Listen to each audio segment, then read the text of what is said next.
played well, and for us, I think our bench really gave us a huge lift.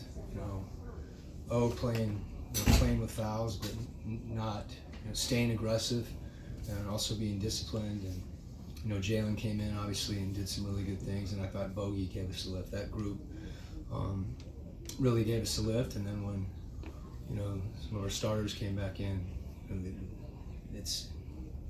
you're fresh and you get to attack. So still having some breakdowns defensively that we got to keep working on, but happy with the effort and proud of really, as much as anything tonight in my mind for our team was about just competing. I thought we really competed. After I think they went on like a 10-0 run or something like that in the third quarter. You guys were down 15. Like, what was the message when you called that timeout there? Yeah, there were some things I thought we were a little disjointed, and it was more just kind of let's take a deep breath and do the things that we know we want to do.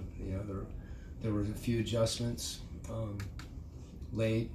Jalen is an adjustment because of some of the things that he can do. I think Porzingis was, he was unstoppable tonight. When he's that big and he's making contested twos. I thought we gave him a few threes. But as much as anything, we started getting some stops was the biggest thing. If there was one message on the bench is, we need to be better defensively, and then that, gave us a chance to run out offensively. And I think this is, the first time since 2019 that there's been 7 guys in double figures in back-to-back games. Just what have you seen from ball movement and getting everyone involved, especially early, and Trey having 10 assists tonight himself? Yeah. The thing I want us to, I want good to great. Good shots to great shots, and guys are really, really trying. You're always, there's times when you miss somebody, there's times when you may turn it over, but that mentality, of really playing offense collectively, and that doesn't mean your best offensive players don't make plays. It just means we make the right reads as a group, and you have confidence in guys. I've talked to JC because he made a couple against Miami, and then it was a matchup situation. I didn't play him down the stretch, and he understood that. And tonight, his chance to come out and be aggressive shooting the ball, just let it rip, and don't think about it. And I thought the same was true of Jalen. Those shots become, instead of their shots, they become our shots. And when they become that, however it gets there, if it's an extra pass, someone throwing it to you and telling you knock it down, those are just easier shots. And usually something good happens. You may even do that. This is just from observations over the past, that when Jalen kind of has mistakes come up, he kind of hangs his head a little bit. And how do you kind of break him out of that habit of kind of dwelling on mistakes? Yeah, I mean, it's part of the growth process. One of the things, you make a mistake and you learn from it, and that if we frame it that way, I got a lot of confidence in him, and hopefully he feels that, and his teammates have a lot of confidence in him. So mistakes are going to happen. It's a game of mistakes, and as you said, it says a lot more about how you respond to it, and that's the part of the growth process. He's a young player. He loves to play. He was taking matchups tonight. It's fun to see. After that Miami game and then Washington. Which one? Monday. And then Washington coming off of their game.